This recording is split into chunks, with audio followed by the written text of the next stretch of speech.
Hey folks, welcome to Play Branson, where you get to know Branson's entertainers better. My name's Chris Meyer. I'm going to be your host for the day. And we have got an incredible guest on the show. We have Rick Thomas. He just got a big award we'll talk about a little bit later. And we're excited to have him here. Amazing illusionist, amazing magician, and you're not going to want to miss this interview coming up. Because we are talking about magic, we've got some interesting facts. We kind of always throw out some interesting facts the first part of the show, but it's illegal in Queensland, Australia to own a pet rabbit unless you can prove that you're a magician. That's pretty interesting. David Copperfield and 2 assistants were robbed at gunpoint in 2006. The renowned magician was able to employ sleight of hand to conceal his possessions when the thieves turned to him, and he was quoted as calling his spontaneous illusion reverse pickpocketing. The most magic tricks performed in 1 minute is 27, and that was performed by Ben Hanlon in London on November 29th, 2017. Get this one, the most magic tricks performed in a single skydive is 11, and was achieved by Martin Rees. I can't imagine doing a magic trick and skydiving at the same time. Magicians can be quite crazy sometimes. Folks, we'll be back in just a second with Rick Thomas. Hang tight, you don't want to miss it. There are so many things to do in Branson. You need help planning and booking all your fun. You need iBranson.com. You can find everything Branson has to offer from your computer, tablet, or cell phone. You can even buy tickets online or talk to one of their friendly Branson travel specialists. There's no sales pitches, no delivery fees, no service fees, and no waiting. It's fast and easy. Find your fun at iBranson.com. Do it all online or call 877-ENTERTAIN. That's 877-368-3782. iBranson.com. Hey folks, welcome back to Play Branson, where you get to know Branson's entertainers better. And today, I am here with the Entertainer of the Year 2019, Rick Thomas. Welcome, it's good to have you on the show. Thank you, it's a pleasure. It's been a while. It has. And so it's good to have you back on the show. And that's a pretty huge accomplishment, Entertainer of the Year. That's awesome. Especially when you're not pursuing it. There are some people here who pursue those type of things, and I just go out there and give you the best I've got. And to be given that honor was overwhelming and a thrill for me. You know, you just sit there and go, oh, yeah. Cool.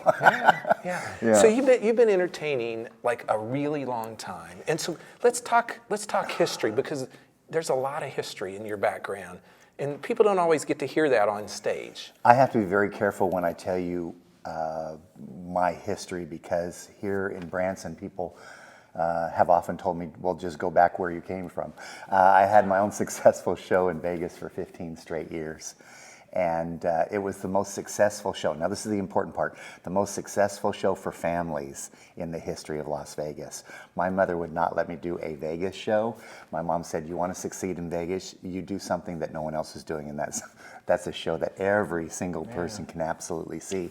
And when Andy Williams passed on, I was asked to come out to the Andy Williams Theater and bring my show, because they knew for a fact that this show was all about families. So when you say, in fact, when I first got here, I say, I'm from Las Vegas, people were like, what? So I turned it around just a bit and had to let them know, well, my first initial largest contract, I was 17 years old, and I became the magician for the Disneyland Hotel for 2 years. Yes. The youngest single performing entertainer of that time, and I was there at Disneyland every night, 3 shows a night.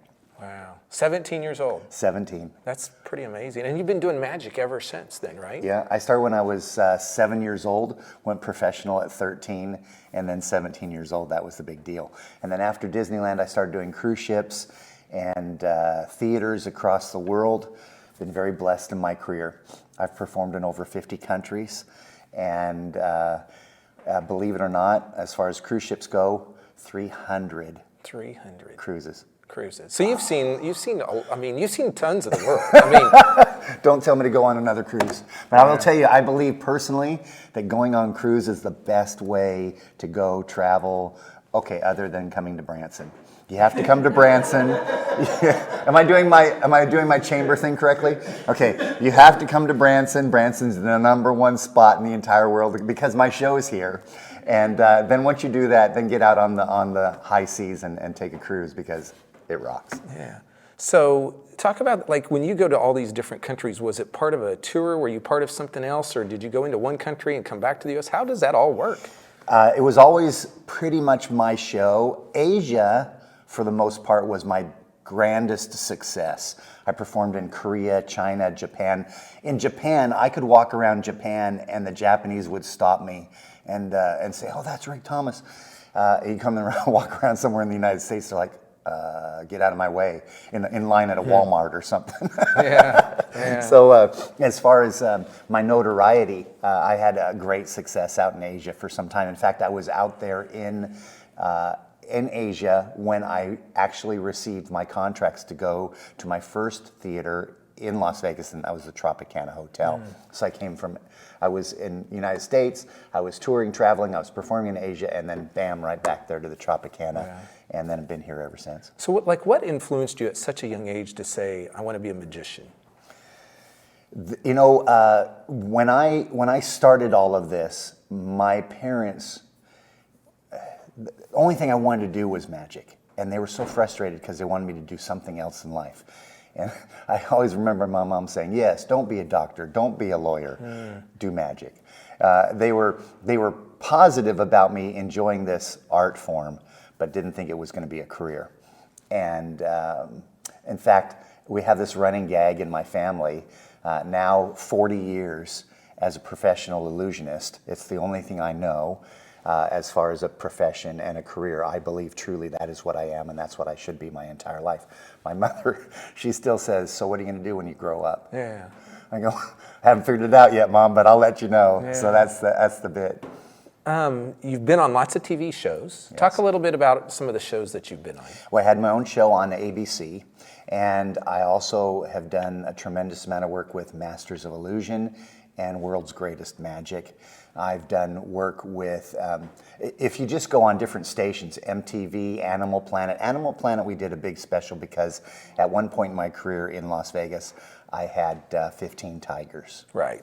Yeah, and you've talked about that in some of your past shows. Yeah, so in fact, they're in my show now, not the tigers, but the story behind it, because I took all the tigers and removed them from the show, and I placed them in a reserve in Arizona called Keepers of the Wild.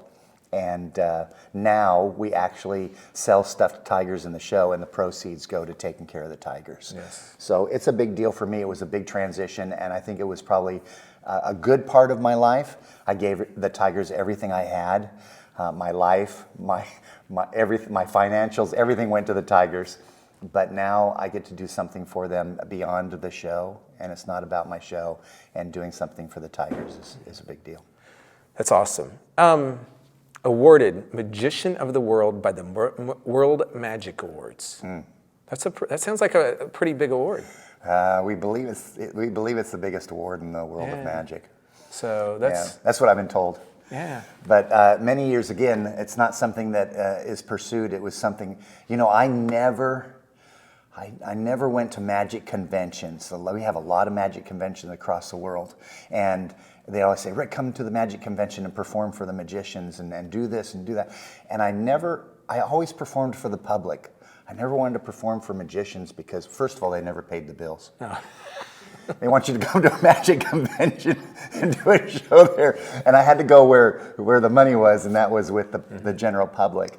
But for the magic world to come around and say, "You know what, Rick deserves this or he deserves that," and we give it to him.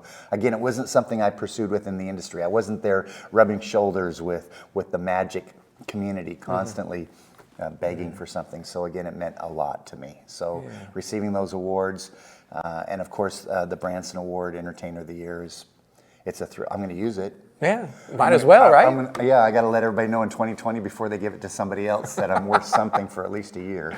Oh my goodness! Oh my goodness! In your 6 years that you've been here, but outside of the theater, do you have a pretty normal life outside of the theater business? Yes, Tara, my lead in the show and wife, is actually from Zimbabwe. She was born and raised there her whole life, and she moved actually to Las Vegas to try out for shows. And the first show she tried out for was mine. And I brought her into the show, and 3 years later I married her. And we then... I think that was a good move. Yeah, after the show, he's seen the show.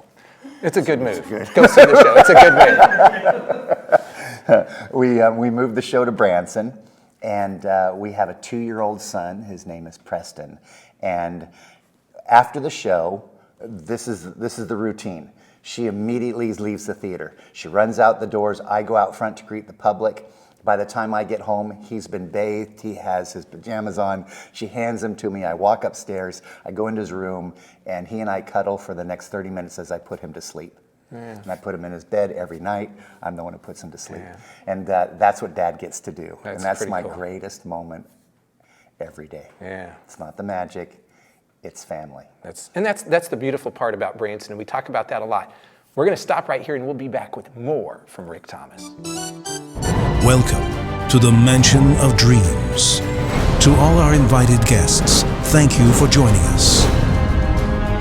Time now to indulge your mind.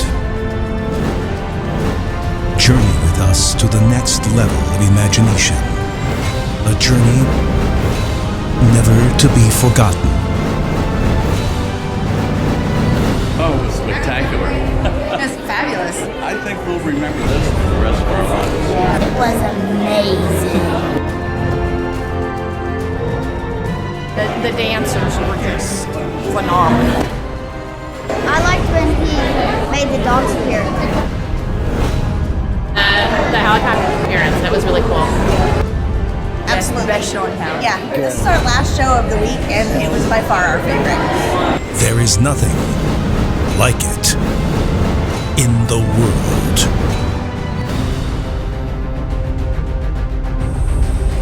Welcome to the Mansion of Dreams.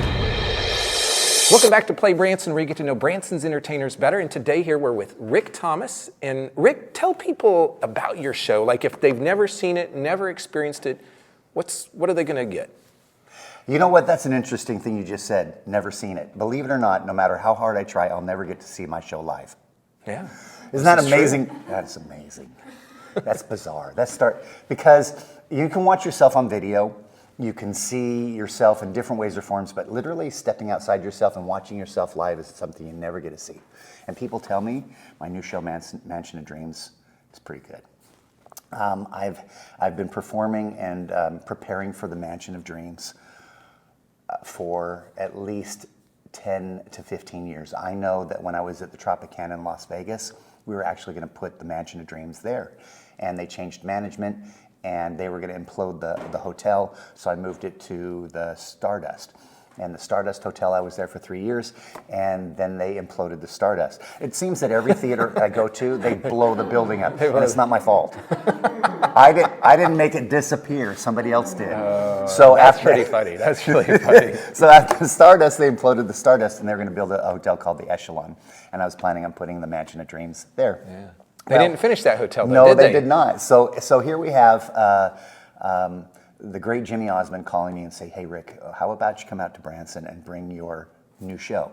Well, the funding, because it's an extremely massive production, came from not just myself. No man's an island, no woman's an island. You can't do everything on your own. So we had a lot of the hotel investing, and when I came out to Branson, I said, well, I can come out there and do my show I'm doing now, but it's going to take a while for Mansion of Dreams. 5 years later, working here in Branson, Missouri, Mansion of Dreams opened up in March, and I think it's a hit. Entertainer of the Year, yes. Pretty much sums it up. It is a show like no other magic show ever designed in the world of magic. It's all about my mansion of dreams, and I bring an audience into my home and share with them my dreams, how my dreams became a reality, and how they can follow their dreams as well and make their dreams come true. And it's all done around and throughout the Mansion of Dreams. Yeah. And it's important. It's good for me because it's sophisticated, it's elegant, the costumes are stunning. Now, I know you're supposed to try and make everything USA, but the costumes were all made in Germany. Because on my tours, I found some amazing people who created, we in the United States are awesome, but there's a lot of awesome people out there across the world. So when I found these people in Germany and I saw costumes like I'd never seen in my entire life, I thought they're the ones who are going to make my costumes for Mansion of Dreams. And they did. So just that itself. And then we got the finest dancers. The magic is it's just gorgeous inside the Mansion of Dreams. And I'm just thrilled to offer this beautiful production to Branson. So this year, tell people kind of about your schedule through, let's say, November, December this year, and then, I don't know, maybe you can talk about even your schedule next year as well. Oh, absolutely. Thank you. So the Mansion of Dreams, this is a very important time of the year for Branson, Christmas. And every theater has to kind of jam in a whole bunch of different shows to make it work, just because there's so many people who come out here and enjoy the holidays. Mm-hmm. So I'm performing with the Osmonds and the Lennon sisters in the Christmas show every night at 8 o'clock. In fact, today we begin our Christmas season, but the show plays at 8 o'clock in the Andy Williams Performing Arts Center, and that's our Christmas show. And then my Mansion of Dreams that has been playing all year long at 7:30 actually moves to the 2 o'clock segment. And so my shows play every Friday and Saturday at 2 o'clock in the afternoon opposite the Christmas show. So we'll play Mansion of Dreams at 2, and then I'll rest for a moment. And then I will perform with the Christmas show at 8 o'clock those days. So the only time you're going to get a chance to see Mansion of Dreams is on the weekends, Friday and Saturday, 2 o'clock. And that's probably a pretty good time. I mean, from a weekend, because the families can be here more on the weekend, and so that kind of makes sense. And even though the show is an evening production, and it has been all year long, I can't tell you how often still, and it's very rare across other parts of the world, but in Branson, they'll say, I wish your show played in the afternoon as well. I wish you could, because there's so much for our family to do. We have no time to see everything. That's right. And if you had opposite show times, we could work it all in. Yeah. So for that fact, you better be there at 2 o'clock every Friday and Saturday, November and December. Now, I've seen your show several times, and first of all, I can tell people you're definitely an entertainer, and you're a magician, or if you call it illusionist, maybe I don't have the terminology. You're either and or. Okay, that's good. I got to be like the right terminology. You know what it is? I'm a magician, but the guys who play with the big toys make people fly in the air, disappear, helicopters, all the big things, we call ourselves illusionists just because of the massive magic that we And you're doing big stuff. Yeah. And I will tell you, and I've been up on stage. I've actually gone up there twice because you invite people, at least in the past, you invited people to come around. And I've been up there twice, and I'm just like, I don't get it. I don't know how he does it. And you can say that with a lot of tricks or illusions that you do, is like, it's crazy. And but you wrap it in such a way where you are this entertainer, and you can tell that you've done this a long time. How many shows do you think you've done over the course of your life? Any guess? Yes, but people aren't going to believe it. As an illusionist, most people think that I'm supposed to lie for a profession, but this is the truth. Somewhere around 23,000 shows. Yeah, that's a lot. That's More a lot. Than anybody. 23,000 shows. And I can add it up for you, but I don't have time to add it up, but I can tell you it's pretty much the truth. Yeah. And that, I think, helped. People ask me, why does your show work so well? What's so different about you presenting your show? I say anybody can do a trick. Very few people can perform magic, but it goes beyond the magic. My show isn't about the magic. It may be my vehicle. It may be the way that I've decided to present as an entertainer, but the relationship that I have with the people, the public, goes way beyond being a magician. And it's not about being a magician. It's about 2 hours that we all have together to spend together, and it's the only time that we're going to have together our whole lives, and to make something important out of it. And so when they leave, I've been something of worth in their life, rather than some person just trying to fool you with a trick, because that's not what it's about. Now, people can go up after the show, and they can meet you. You'll take pictures, sign autographs. Is that right? Yes. All right. So it's kind of, we talk about entertainment that you can touch and entertainment that touches you in Branson. That's really kind of our brand in essence. And Rick's a perfect example of that. He's going to amaze you with his magic and illusions. And I guarantee he will amaze you. If not, buy your tickets through me. I will give you your money back if he doesn't, because I know that's what he's going to do. but you're going to be blown away at his show. And so I encourage you to go to the Andy Williams Performing Arts Center, check it out. See the Entertainer of the Year 2019, and just thanks for coming here on the show. And I feel like I could talk to you for another 20 minutes, but we are out of time. Any last words? Follow your dreams. Follow your dreams. There you go. Folks, we'll be back in just a moment.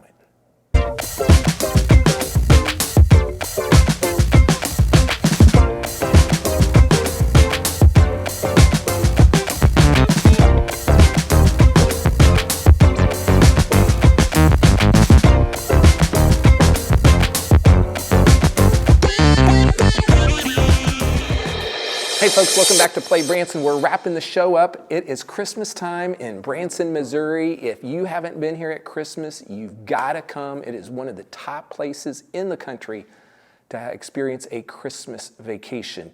I want to highlight one thing right now here called Lights of Joy. This is one of 3 Christmas light drive-thrus in Branson. It used to be called Branson's Gift of Lights. It's now called Lights of Joy. We encourage you to check that out. There's over 250 LED displays. There's an RGB tunnel. It's over a mile long. And so this is just north of the Sight and Sound Theater on Expressway Lane. So if you haven't been there, go there. It will be open every night from November 1st through January 1st of this year. You can pack as many people in as a car as you can get. They charge you one price. You can find them at lightsofjoydrivethrough.com. We have Veterans Celebration coming up. The Branson Veterans Day Parade will be November 11th at 11 a.m. in historic downtown Branson. This is a big time of year when veterans come to Branson, and we have a big veterans celebration this week, but we celebrate veterans every day in Branson. That's one of the things that makes Branson unique and different. There's lots of Christmas shows going, of course, including Andy Williams' Ozark Mountain Christmas, which we talked about with Rick. He's in that show. That runs now through December 7th at the Andy Williams Performing Arts Center. We also have lots of other entertainers coming into Branson here. We have Gene Watson on November 8th at the Mansion, Daly and Vincent November 12th, and also December 5th. We've got the Oak Ridge Boys coming up in November several times, the 12th, 13th, and 14th. That's just around the corner, as well as later in the month. Neil McCoy is going to be here later in the month, Johnny Mathis, Lee Greenwood. So we've got lots of entertainers coming in for special one-off dates. And then we have our normal Branson Christmas shows that are here all year. So if you need help planning your entire Branson vacation, you can call the folks at ibranson.com. They can get you tickets to see Rick Thomas, to see Andy Williams, to see whatever you want. They've got lots of attractions as well. So give those folks a call at 877-ENTERTAIN or go to ibranson.com. Next week, I have a new performer that's never been on the show before. He's been here a long time in Branson, but never been on the show. We're going to talk to Leroy New. So get to know Leroy New next week here on Play Branson, and we'll see you soon.